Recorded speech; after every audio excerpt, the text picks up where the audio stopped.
ஆலோசனை விற்கும் தொழில் இன்று சங்கரத்தின் தந்தைக்கு பெரிய கர்மா செய்ய வேண்டிய நாள். ஆனால் சங்கரத்திடம் ஒரு பைசாவும் இல்லாததால் என்ன செய்வது என்று தெரியாமல் தவித்தான். யாராவது உதவி செய்வார்களோ என்று நினைத்து கிராமமெங்கும் ஒவ்வொருவரிடமும் சென்று கேட்டான். ஆனால் ஒருவரும் உதவி செய்யவில்லை. ஏன் இப்படி நடக்கிறது என்பதையும் சங்கரத்துக்கு புரியவில்லை. இறுதியாக அவன் கிராமத்தின் பெரியவரான நரசிம்மாவை சந்திக்க சென்றான். யாரா சங்கரம், உன் அப்பா பேருக்கு பண்டிதன் ஆனாலும் குறைந்தது ஒரு நாளாவது தன்னை பற்றியோ தன் குடும்பத்தை பற்றியோ நினைத்தாரா? எப்போதும் யாருக்காவது உதவி செய்யலாமா என்பதைத்தான் நினைத்தார். இப்ப பாரு, அவருக்கு பெரிய கர்மம் செய்ய யாரும் உதவிக்காக முன்வரவே இல்லை. நமக்கு ஒரு காசும் தராத உதவி எதுக்குடாது? சரி, இதற்கெல்லாம் நீ ஏன் வந்தாய் என்று இன்னும் சொல்லவே இல்லை. ஐயா, என் அப்பா எப்படிப்பட்டவர் என்று உங்களுக்கு நன்றாக தெரியும். அவர் செய்த உதவிகளும் சேவைகளும் உங்களுக்கு தெரியாதவை அல்ல. ஊர் எல்லாருக்கும் நன்மை செய்யவே முயன்ற அவர் வீட்டை மறந்து விட்டார். வீட்டின் நிலைமை என்ன என்பதையும் அவருக்கு தெரியாது. இறுதியில் அவருடைய கர்மங்களுக்கு கூட வீட்டில் ஒரு காசும் இல்லை. ஆனால் அவற்றை நிறைவேற்ற வேண்டிய பொறுப்பு மகனாக என் மேல் உள்ளது. அதனால் உங்களிடம் சிறிது பொருளாதார உதவி கேட்க வந்தேன். வரும் 3 மாதங்களில் எப்படியாவது உங்கள் கடனை திருப்பிச் செலுத்துவேன். பாண்டித்யத்துக்கும் பௌரோஹித்யத்துக்கும் வரும் அரை ஆணைகளால் நீ எப்போது கடனை தீர்க்க முடியும்? ஒருவேளை நீ சொன்னபடி 3 மாதங்களில் கடனை தீர்க்கவில்லை என்றால் என்னிடத்தில் குமாஸ்தாவாக வேலை செய்கிறேன் என்று ஒப்புக்கொள். அப்போதுதான் உனக்கு பணம் தருவேன். முதலில் தன் தந்தையின் நிகழ்ச்சிகளை நடத்த வேண்டும் என்ற எண்ணத்துடன் சங்கரம் நரசிம்மம் வைத்த நிபந்தனைகளுக்கு ஒப்புக்கொண்டு பணம் எடுத்துக் கொள்கிறான். நரசிம்மம் அருகில் எடுத்த பணத்தால் தந்தையின் நிகழ்ச்சிகளை நடத்துகிறான் சங்கரம். எல்லா நிகழ்ச்சிகளும் முடிந்த பிறகு வீட்டில் உட்கார்ந்து தனது மனைவியுடன் பேசிக் கொண்டிருக்கிறான் சங்கரம். அந்த நரசிம்மத்திடம் கடன் வாங்கி நிகழ்ச்சிகளை முடித்தது சரிதான். ஆனால் அந்த கடனை திருப்பிச் செலுத்தவில்லை என்றால் நரசிம்மம் தனது இடத்தில் உங்களை குமாஸ்தாவாக வேலை செய்ய சொன்னார். அதையே நினைத்து கொண்டே பயமாக இருக்கிறது. நமக்கென சொத்துக்கள் எதுவும் இல்லை. வெறும் நீங்கள் படித்த கல்வியை தவிர வேறு எதுவும் இல்லை. படித்த கல்விக்கு சரியான வேலை கிடைக்குமா என்றால் அதுவும் இல்லை. வட்டிக்கு பணம் கொடுத்தவர்கள், வழி கொள்ளை செய்தவர்கள் நன்றாக வாழ்கிறார்கள். ஆனால் நம்மை போல படித்தவர்கள் இப்படி எதுவும் இல்லாதவர்களாக மீதம் இருக்கிறார்கள். கவலைப்படாதே பார்வதி, நானே ஏதாவது ஒன்றை செய்து விடுவேன். அப்படி சொல்லி ஊருக்குள் செல்கிறான் சங்கரம். அப்படி சங்கரம் சென்று கொண்டிருக்கையில் ராமையா வீரையா சண்டையிட்டுக் கொண்டிருப்பதை காண்கிறான். அவர்கள் சண்டையிட்டுக் கொண்டிருக்க சங்கரம் அங்கே நின்று கவனித்துக் கொண்டிருக்கிறான். சங்கரம் கவனிப்பதை பார்த்த ராமையா சங்கரத்திடம் வந்து, ஐயா, நீங்கள் பெரிய படிப்புகள் படித்தவர்கள். இந்த பிரச்சனைக்கு தீர்வு நீங்கள் என்றாவது சொல்ல முடியுமோ? சரி, முதலில் உங்கள் பிரச்சனை என்ன என்று சொல்லுங்கள். ஐயா, வீரையா என் நண்பன். அவனுக்கு பணம் தேவை என்று என்னிடம் கேட்டதால் நான் அவனை நரசிம்மத்திடம் கொண்டு சென்றேன். நரசிம்மத்திற்கு வீரையா பெரிய பரிச்சயம் இல்லாததால் என் பெயரில் வீரையாவுக்கு கடன் கொடுத்தார். சில நாட்களுக்கு பிறகு வீரையாவுக்கு பணம் கிடைத்ததும் எனக்கு தெரியாமல் நரசிம்மத்திடம் கொடுத்து கடனை தீர்த்து விட்டான். கடன் திருப்பிச் செலுத்தியது நல்லதே அல்லவா? இதில் உங்கள் பிரச்சனை என்ன? அங்கேதான் உண்மையான பிரச்சனை தொடங்கியதையா. அதென்னவென்றால், நானே நேராக நரசிம்மத்துக்கு பணம் கொடுத்தேன். ஆனால் நரசிம்மம் அந்த பணத்தை வாங்கி கொண்டு ராமையா பணம் தரவில்லை என்று ராமையாவிடம் கேட்க தொடங்கினார். ராமையா பணம் கொடுத்தால்தான் தனது நிலத்தை அவனுக்கு தருவேன் என்று நிலத்தில் டெண்டு போட்டு உட்கார்ந்திருக்கிறார். என்ன செய்ய வேண்டும் என்று புரியவில்லை. எங்களுக்குள் வார்த்தைகள் அதிகரித்துக் கொண்டே இருக்கணும்னு தவிர இந்த பிரச்சனைக்கு தீர்வு கிடைக்கவில்லை. சரி, நாளை காலை எங்கள் வீட்டுக்கு வாருங்கள், இதற்கு தீர்வு சொல்லுகிறேன். அப்படி சொல்லி அங்கிருந்து சென்று விடுகிறான் சங்கரம். வீட்டிற்கு சென்றவுடன் தனது மனைவியை சத்தமாக அழைக்கிறான். பார்வதி, எனக்கு ஒரு வியாபாரம் ஆலோசனை வந்துள்ளது. நாளை முதல் நம் வியாபாரம் தொடங்கப் போகிறது. அப்படி மகிழ்ச்சியாக சொல்கிறான். காலை வரைக்கும் ஆலோசனை வியாபாரம் என்று பெயர் எழுதி தன் வீட்டின் முன் பலதை வைத்துக் கொள்கிறான் சங்கரம். சிறிது நேரத்தில் ராமையா வீரையா அங்கே வருகிறார்கள். வீரையா, உங்கள் பிரச்சனைக்கு ஒரு தீர்வு யோசித்தேன். அதாவது, நீ நரசிம்மத்துக்கு பணம் கொடுத்த போது அதை பார்த்தவர்கள் யாராவது இருந்தார்களா? யாரும் இல்லையா? அப்படியானால் நீ நரசிம்மத்தின் வீட்டுக்கு சென்று வீட்டின் முன் ஒரு நாற்காலி எடுத்து வைத்து உள்ளே யாரையும் செல்ல விடாமல் முன் தடுத்து உட்கார். நரசிம்மம் வந்து கேட்டால் ஊர் பெரியவர் வந்தால்தான் பேசுவேன் என்று சொல்லு. ஊர் பெரியவரோட நானே பேசணும்பா. அதை நான் பாத்துக்கிறேன், நீ முதல்ல போ.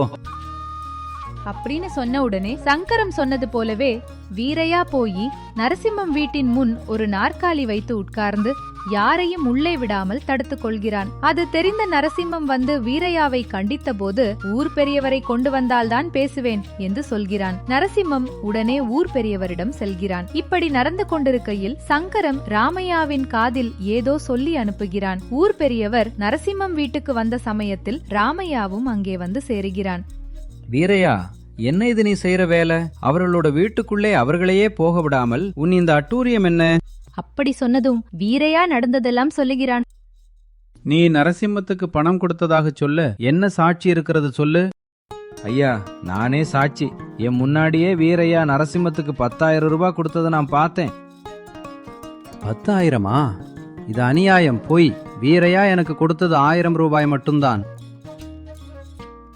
அப்படியானால் வீரையா உனக்கு பணம் கொடுத்த பிறகும் கொடுக்கவில்லை என்று பொய் சொல்கிறாய் என்பதுதானே? இதற்கான தண்டனை என்ன என்று உனக்கு தெரியுமா? ஐயா, புத்தி மயங்கி இப்படி தவறு பண்ணிட்டேன். இனிமேல் இப்படி செய்ய மாட்டேன். என்னை மன்னிச்சு விடுங்க ஐயா.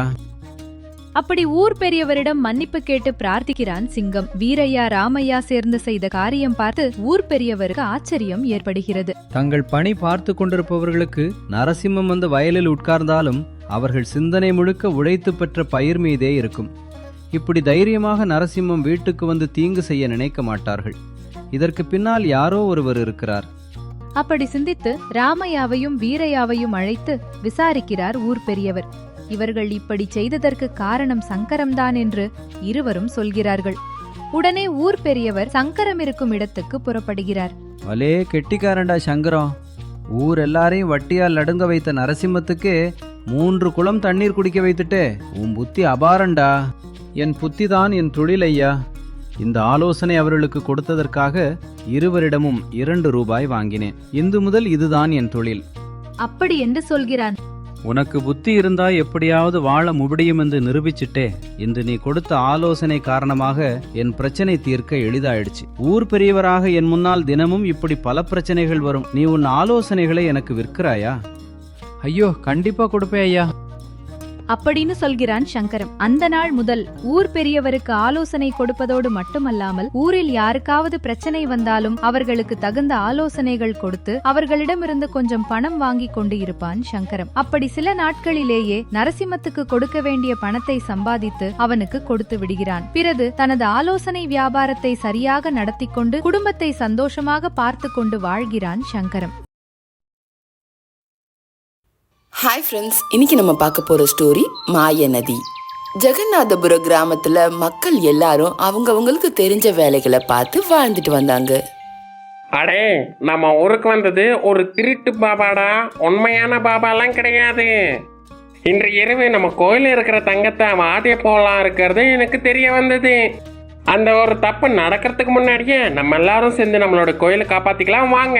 அப்படி அவங்க எல்லாரும் பேசிக்கிட்டு ஊர் மக்கள் எல்லாரும் சேர்ந்து கோவிலுக்கு போவாங்க. அங்க தியானம் பண்ணிட்டு இருக்க பாபாவுக்கு தொல்லை கொடுத்து அவரை எழுப்பி விடுவாங்க. பக்தர்களே, ஒரு பாபா தான் தியானம் பண்ணிட்டு இருக்கும்போது அதுக்கு தொந்தரவு கொடுக்கறது சரியான விஷயம் கிடையாது. எதுவா இருந்தாலும் நாளைக்கு நம்ம எல்லாரும் பேசிக்கலாம். நானே உங்களாண்ட வந்து என்னன்னு தெரிஞ்சுக்கிறேன். இப்போ தயவு செஞ்சு கிளம்புங்க. நீ ஒரு திருட்டு பாபான்னு எங்க எல்லாருக்கும் தெரிஞ்சு போச்சு. இனி உன்னுடைய விளையாட்டெல்லாம் இங்க பலிக்காது. இன்னைக்கு இருட்டுறதுக்குள்ள நீ இந்த ஊரை விட்டு கிளம்பிடு. திருட்டு பாபாவா? நீங்க என்ன சொல்ல வர்றீங்க? எனக்கு ஒண்ணுமே புரியலப்பா. அந்த விதமா அவர் சொன்னாலும் அவர் சொல்ற பேச்சை யாரும் கேட்காம மக்கள் எல்லாரும் சேர்ந்து அவரை ஊரை விட்டு துரத்துவாங்க. அப்போல இருந்து அந்த ஊர்ல எந்த பிரச்சனையும் வராதுன்னு அவங்க நினைச்சாங்க. ஆனா அதுக்கப்புறமா தான் ஊர்ல எல்லா பிரச்சனையும் வர ஆரம்பிச்சுது. மக்கள் எல்லாரும் எவ்வளவு கஷ்டப்பட்டு உழைச்சாலும் அதுக்கேத்த பலன் அவங்களுக்கு கிடைக்கவே இல்லை. அவங்க பட்ட கஷ்டத்துக்கு பலன் கிடைக்காததுனால மக்கள் எல்லாரும் நிராசையோட இருந்தாங்க. ஒரு நாள் அந்த ஊரோட தலைவர் மக்கள் எல்லாரையும் கூப்பிட்டு ஒரு சமரசத்தை ஏற்பாடு பண்ணாரு. இத பாருங்க, ஒருத்தர் மூஞ்சில கூட கொஞ்சம் கூட சிரிப்பே தெரிய மாட்டேங்குது. ஒரு வருஷத்துக்கு முன்னாடி நம்ம எல்லாரும் ரொம்ப சந்தோஷமா இருந்தோம். ஆனா இந்த வருஷத்துல இருந்து ஒருத்தர் மூஞ்சில கூட சந்தோஷமே கிடையாது. இதுக்கு எல்லாத்துக்கும் காரணம் நம்ம பண்ண அந்த ஒரு தப்பு தான். ஆமா, இல்லைன்னா கடவுளோட அறையில் அந்த ஒரு பெரிய தப்பு நடந்ததுனால கடவுள் நம்ம மன்னிப்பாரா என்ன? அந்த ஒரு நாள் மட்டும் நம்ம ரொம்பவே பொறுமையாக இருந்திருக்க வேண்டியது. ஆனால் பண்ண வேண்டிய தப்பை பண்ணிட்டு இன்னைக்கு நம்ம அனுபவிக்கிறோம் பாருங்க. அந்த பாபா பக்கத்து ஊரில் தான் இருக்காராம், எல்லாருக்கும் நல்லது பண்ணிட்டு இருக்காராம். ஆனால் நம்ம தான் முன்னும் பின்னும் பார்க்காம எதுவும் யோசிக்காம அவரை துரத்திட்டோம். நம்மளுடைய ஊரு திரும்பி பழைய நிலைமைக்கு மாறணும்னா அந்த சாது நம்மளுடைய ஊருக்கு திரும்பி காலடி எடுத்து வைக்கணும். அதனால நானே போய் அவரை கூட்டிட்டு வரேன். அப்படி எழுந்து கிளம்பி போவான் அந்த கோபாலன். மறுநாள் காலையில விடியறதுக்குள்ள அந்த பாபாவை கூட்டிட்டு ஊருக்குள்ள வருவான். ஐயா, உங்களை ஊர்ல இருந்து துரத்தின பிறகு எங்களுடைய ஊர்ல எதுவுமே நல்லதே நடக்க மாட்டேங்குது. நீங்க தான் திரும்பி ஏதாச்சும் பண்ணி எங்களுடைய ஊரை சரி செய்யணுங்க. எனக்கு உங்க மேல எந்த ஒரு கோவமும் கிடையாது. ஆனா உங்களுடைய ஊருக்கு உங்க மேலதான் கோவம் வந்துச்சு. அத பத்தி நான் பாத்துக்கிறேன். நீங்க நீ கவலைப்படாம இருங்க. நான் கொஞ்ச நேரம் போய் ஊரை சுத்தி பார்த்துட்டு வரேன். பிரச்சனை என்னன்னு எனக்கு தெரிய வரும். அப்படி சொல்லிக்கிட்டே ஊருக்குள்ள கிளம்பி போவாரு அந்த பாபா. ஊரை சுத்தி பார்த்துக்கிட்டே ஒரு நதி கிட்ட போவாரு. என்கிட்ட இருக்கிற ஒரே ஒரு சக்தி தண்ணி மேல நடந்து போகிறது. இந்த ஒரு விஷயத்தை நான் நல்லபடியா பண்ணி எல்லா பாக்குற மக்களையும் நல்லாவே முட்டாளாக்குறேன். இப்ப திரும்பியும் நான் அதை தான் பண்ண போகிறேன். அப்படி தான் கிட்ட இருந்த ஒரு ரசாயனத்தை எடுத்து காலுக்கு தடவிக்கிட்டு உடனே அந்த தண்ணி மேல நடக்க ஆரம்பிப்பாரு. அவர் பின்னாடியே பின்தொடர்ந்த ஊர் மக்கள் எல்லாரும் அதை பார்த்து கையெடுத்து கும்பிடுவாங்க. அப்போ அந்த பாபா தண்ணில இருந்து தரைக்கு வந்த பிறகு, நீங்க யோசிச்ச மாதிரியே உங்க ஊர்ல ஒரு பிரச்சனை இருக்கு. அது மட்டும் இல்லாம நீங்க நினைக்கிற மாதிரி இது ஒரு சாதாரண நதி கிடையாது, மாய நதி. இப்போ நீங்க எல்லாரும் ஒரு வேலையை பண்ணுங்க. உங்ககிட்ட இருக்கிற காசு, பணம் மற்றும் தங்கம் எல்லாத்தையும் மூட்டை கட்டி இங்க கொண்டு வாங்க மற்றும் இந்த நதிக்குள்ள போடுங்க. இந்த நதி உங்களை கண்டிப்பா உதவி பண்ணும். என்ன சொல்றீங்கங்க? நதிக்குள்ள தங்கத்தை போடணுமா? எதுக்காக சாமி? இதோ பாருங்க, இந்த விதமா நீங்க முட்டாள்தனமா யோசிச்சதுனாலதான் இன்னைக்கு உங்க ஊருக்கு உங்க மேல கோவம் வந்தது. திரும்பி அந்த விதமான கேள்விகளை கேட்டு ஒன்னும் கோவத்தை உக்கிரசமாக்காதீங்க. ஐயோ சாமி, எங்களை மன்னிச்சிருங்க. நீங்க சொன்ன மாதிரியே நாங்க பண்றோம். வாங்க வாங்க, சாமியார் சொன்ன மாதிரி உங்ககிட்ட இருக்கிற தங்கம் மற்றும் பணத்தை கொண்டு வாங்க. இந்த புனித நதிக்குள்ள போட்டு நம்ம ஊரை சரி செஞ்சுக்கலாம். அப்படி மக்கள் எல்லாரும் ஒண்ணு சேர்ந்து தங்களோட வீட்டுக்கு போவாங்க. முட்டாள் ஜனங்க, சாமியார் வேடத்துல யாரு வந்து இருந்தாலுமே அவன் நல்லவனா இல்ல மோசக்காரனான்னு கொஞ்சம் கூட பார்க்காம சொல்றது எல்லாத்தையும் பண்ணிட்டு கிடப்பானுங்க. சரியா ஒரு வருஷத்துக்கு முன்னாடி கரெக்டா இதே நாளன்னைக்கு கோயிலுக்குள்ள இருக்கிற தங்கத்தை ஆட்டைய போடலான்னு இருக்கும்போது நீங்க வந்து என்னை பிடிச்சு அடிச்சீங்க. இப்ப அவங்களாகவே தானா வந்து என் கால் மேல விழுறாங்க. இந்த வேடத்துல இருக்கிற மகிமையே இதுதான் போல. அப்படி நினைச்சுக்கிட்டே தனக்கு தானே சிரிச்சுப்பான் அந்த பாபாஜி. உடனே நதிக்குள்ள ஒரு வலைய போட்டு அவங்க தூக்கி போட்ட எல்லா தங்கமுமே இந்த வலைக்குள்ளதான் சிக்கும். இது எல்லாத்தையும் ஆட்டைய போட்டு இனி நான் சந்தோஷமா வாழலாம் அப்படி நினைச்சுப்பான். கொஞ்ச நேரம் கழிச்சு ஊர் மக்கள் எல்லாரும் சேர்ந்து தங்க கிட்ட இருந்த பொருட்களை மூட்டை கட்டி கொண்டு வருவாங்க. உங்க கிட்ட இருக்கிற எல்லா தங்கத்தையும் பணத்தையும் கொண்டு வந்த மாதிரி தானே. பேராசைக்கு போய் கொஞ்சம் தான் நினைச்சு ஒளிச்சு வச்சீங்கன்னா உங்களுக்கு முன்னாடியே அடுத்தவங்க முன்னேறத பார்த்து நீங்க அதை பார்த்துக்கிட்டே வருத்தப்பட வேண்டியது வரும். அதனால ரொம்ப பத்திரம். ஆடா இல்லைங்கய்யா, எங்க கிட்ட இருக்கிறத முழுக்க நாங்க கொண்டு வந்துட்டோம். உங்க கண்ணு முன்னாடியே நாங்க தூக்கி போடுறோம். அப்படி அந்த நதிக்குள்ள தங்கத்தை தூக்கி போடலான்னு இருக்கும்போது ராஜாவோட சிப்பாய் அங்க வருவாரு. நிறுத்துங்க, என்ன நீங்க பண்றீங்க? எங்க ஊரை நாங்க சரி செஞ்சுக்க எங்க கிட்ட இருக்கிற எல்லா சொத்தையும் நாங்க இந்த தண்ணிக்குள்ள போடுறோம். நீங்க சரி செய்ய போறது உங்க ஊரு இல்ல, இதோ இந்த திருட்டு பாபாவை அவனுடைய வாழ்க்கையில சந்தோஷமா இருக்க வைக்க. இவன் அவனுக்கு யாரோ கொடுத்த ஒரு மாயா ரசாயனத்தை வச்சு இந்த தண்ணி மேல நடந்துட்டு வரான். அது ஒண்ணு மட்டும்தான் அவனுக்கு தெரிஞ்ச வித்தை. மத்ததெல்லாம் ஊரை ஏமாத்தி பொழைச்சிட்டு வரான் அவன். இந்த விதமா அவன் 2-3 ஊர்ல ஏமாத்தினதுனாலதான் அங்க இருக்கிற மக்கள் இந்த விஷயத்தை எங்க வரைக்கும் கொண்டு வந்தாங்க. நாங்க சில மாசங்களா இவனுக்காக தேடிட்டு வரோம். ஆனா இவன் எங்களை ஏமாத்திக்கிட்டு ஊர் ஊரா சுத்திட்டு வரான். மக்களே, இவனுடைய பேச்செல்லாம் நீங்க நம்பாதீங்க. நீங்க என்ன நம்புங்க. உங்களுடைய வாழ்க்கையும் மற்றும் உங்களோட ஊரை சரி செய்யற சக்தி என்கிட்ட மட்டும்தான் இருக்கு. இவனுடைய பேச்சை மட்டும் நீங்க கேட்டீங்கன்னா நீங்க அழிஞ்சு போறது உண்மை. ஐயா சாமி, உங்களுக்கு நான் பரீட்சை வைக்கிறேன்னு நினைக்காதீங்க. அவருடைய பேச்சு பொய்ன்னு நிரூபிக்க நீங்க எந்த ஒரு ரசாயனையும் தடவாம அந்த தண்ணிக்குள்ள நடந்து காட்டுங்க. அப்படி சொன்ன உடனே அந்த திருட்டு பாபா திருட்டு மொழி முழிக்க ஆரம்பிப்பான். தப்பிக்கலான்னு நினைக்கும் போது அந்த ராஜாவோட சிப்பை அவனை கட்டி போட்டுருவான். இதோ பாருங்க, ராஜா அவர்கள் அவருடைய எதிரியில இருந்து உங்களை காப்பாற்ற மட்டும்தான் முடியும். இந்த மாதிரி ஏமாத்துறவங்க கிட்ட இருந்து உங்களை நீங்க தான் காப்பாத்திக்கணும். ஒரு வருஷத்துக்கு முன்னாடி இவன் உங்க கோயில்ல திருடணும்னு நினைக்கிறது அதுவும் உண்மைதான். அந்த நாளன்னைக்கு அவனை இந்த ஊர்ல இருந்து துரட்டி நீங்க நல்ல வேலை தான் பண்ணீங்க. ஆனா திரும்பி நீங்க எல்லாரும் ஏமாந்து போவீங்கன்னு நாங்க சுத்தமா நினைக்கல. உங்களுடைய நிலத்துல எந்த ஒரு இடைவெளி தராம தொடர்ந்து பயிரை அறுவடை செய்றீங்க. அதனால மண்ணோட சக்தி குறைஞ்சிருக்கலாம். அதன் காரணமாக உங்களுக்கு அறுவடை கம்மியா வருது. அதனால இந்த வாட்டி கொஞ்சம் இடைவெளி கொடுங்க. அதன் பிறகு உங்களுடைய விவசாயத்தை ஆரம்பிங்க. அதை நம்பி முன்னோக்கி போனீங்கன்னா கண்டிப்பா அறுவடை அதிகமா வரும். அதை தவிர இந்த திருட்டு பாபாக்களை நம்பி நீங்க என்னைக்குமே ஏமாறாதீங்க. அப்படி சொல்லிட்டு நதியில போட்டிருந்த வலைய வெளியே இழுப்பான். இதோ பாருங்க, நீங்க நதியில தூக்கி போடணும்னு நினைச்ச உங்க தங்கெல்லாம் இந்த வலைக்குள்ள சிக்கிருக்கும். இது அனைத்தும் அவன் எடுத்துக்கிட்டு இங்க இருந்து ஓடி இருப்பான். இதுதான் அவனுடைய திட்டம்.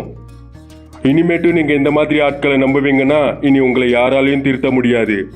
அப்படி அந்த திருட்டு பாபாவை அழைச்சிக்கிட்டு போயிடுவான்.